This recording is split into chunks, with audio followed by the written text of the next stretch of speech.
It was unthinkable that they would refrain from implementing a dictate by their superiors in Tehran. I mean, this goes without saying. It might seem unlikely to a Western rational mind, but in the Middle East, things are different. And what then is the reaction of ordinary people in Lebanon to that? I mean, do they feel that yet again they're being dragged into another war? Do they think perhaps finally this will finish off Hezbollah in Lebanon? I would say that the majority of the Lebanese are strongly opposed to Hezbollah's involvement in this round of fighting.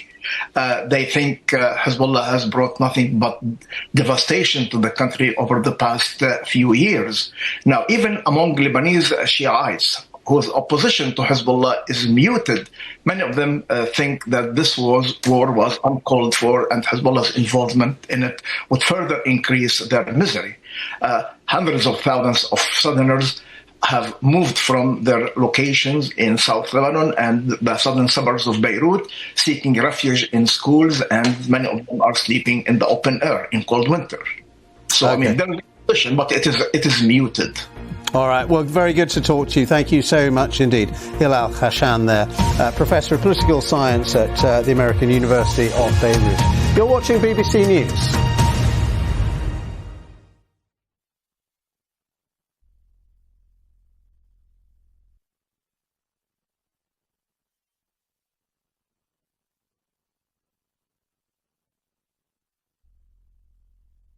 This is Strait of Hormuz between Iran and the Gulf states. At its narrowest point, it's only 24 miles wide. It's a key transit route for global oil coming out of the Middle East. And as a result of the US-Israel war with Iran, there's been a dramatic change. So let's zoom in. This time-lapse, starting on the 27th of February, shows busy ship traffic through one part of the Strait of Hormuz. But over the weekend, we can see a sharp decrease in the number of ships moving through this part of the strait. Why? Because shipping is under threat due to the conflict. We verified this video of the aftermath of a reported strike on a tanker called the Skylight in the Hormuz Strait. It occurred on Sunday, though what exactly happened to the vessel is still unclear at this stage. Now, several of the world's largest maritime insurance companies have said that they are cancelling their war risk cover for ships passing through the Strait of Hormuz. And some of the largest shipping companies have instructed vessels not to travel through the strait for now. The editor-in-chief of Lloyd's List, the maritime data service, told us that it's extremely unlikely that anyone will be going into the area without insurance. So why does this matter? Well, normally around 20 million barrels of oil a day pass through the Hormuz Strait, and that 20 million barrels is around a quarter of global maritime oil flows of 76 million barrels a day, and it's around a fifth of global oil consumption of 102 million barrels a day. And that's why the global oil price did this on Sunday when trading opened, instantly spiking 10% to $82 a barrel. Now, that's a significant move, though. Zooming out, it's worth bearing in mind that it's still well below the price of more than $120 a barrel seen after Russia's invasion of Ukraine in 2022.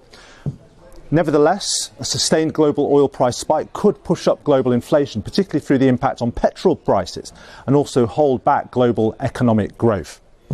In 2023, the International Monetary Fund estimated that a 10% increase in oil prices could increase global inflation by 0.4 percentage points the following year, and also reduce global growth by around 0.15 percentage points. Remember, though, this analysis is based on global oil prices remaining 10% higher for a prolonged period. Donald Trump has said the conflict could last less than 4 weeks. Oil prices might fall back if hostilities abate and marine traffic is able to resume through Hormuz.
Hello again. You're watching BBC News with me, Ben Brown. A look at our latest headlines. US and Israeli attacks on Iran enter a third day. President Trump says they will continue, but he gives no clear timeline for the war. The conflict widens across the region. Lebanon now says 52 people have been killed there in Israeli strikes. The British Prime Minister, Sir Keir Starmer, allows UK bases to launch defensive attacks, but says that the United Kingdom will not be joining the American-Israeli offensive operations against Iran.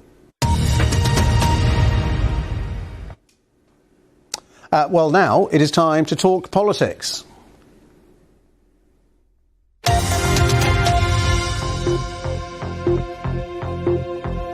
Yeah, welcome to this week's edition of The Political Context. As ever, we have Newsnight's political editor Nick Watt with me, and we're going to talk very much about the political implications of the American war on Iran. Well, because the British Prime Minister, Keir Starmer, has worked very hard in recent months to cultivate a good relationship with Donald Trump. But there's no disguising the rift between them over the war in Iran. America's president has said he's very disappointed with Keir Starmer's response to the crisis. Initially, the Prime Minister refused to allow British bases to be used at all for attacks on Iran. Today, he told the House of Commons he will let those bases be used, but only defensively.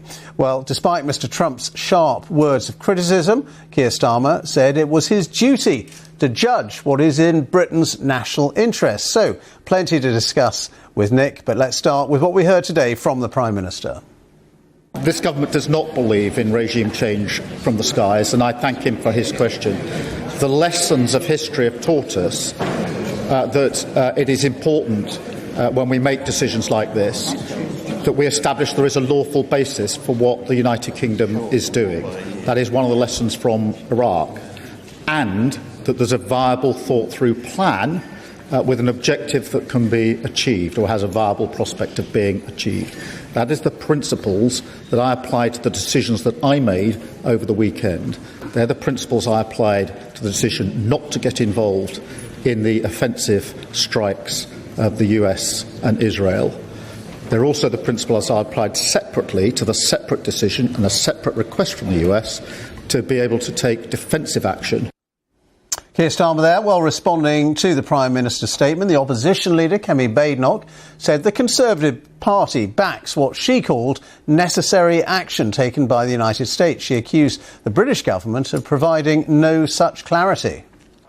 On Saturday, our allies in Canada and Australia immediately backed the action taken by America against this despotic regime in Tehran. And I have made it very clear that the Conservative Party also stands behind America taking this necessary action against state-sponsored terror. But over the weekend, statements from the government and the Prime Minister provided no such clarity. It was only last night that the Prime Minister finally told us that the government would allow our allies the use of our own air bases, despite it being obvious that UK interests were under imminent threat. Kemi Badenoch, let's go to Nick Watt then. Keir Starmer clearly very reluctant to get involved and actually being cheered by some of his own left-wingers in the party on the backbenches. It's a very different sort of Labour Prime Minister, you know, from Tony Blair, who recently in that documentary that's airing at the moment was saying, you know, he had to go with America. It's a different case, isn't it, for Keir Starmer?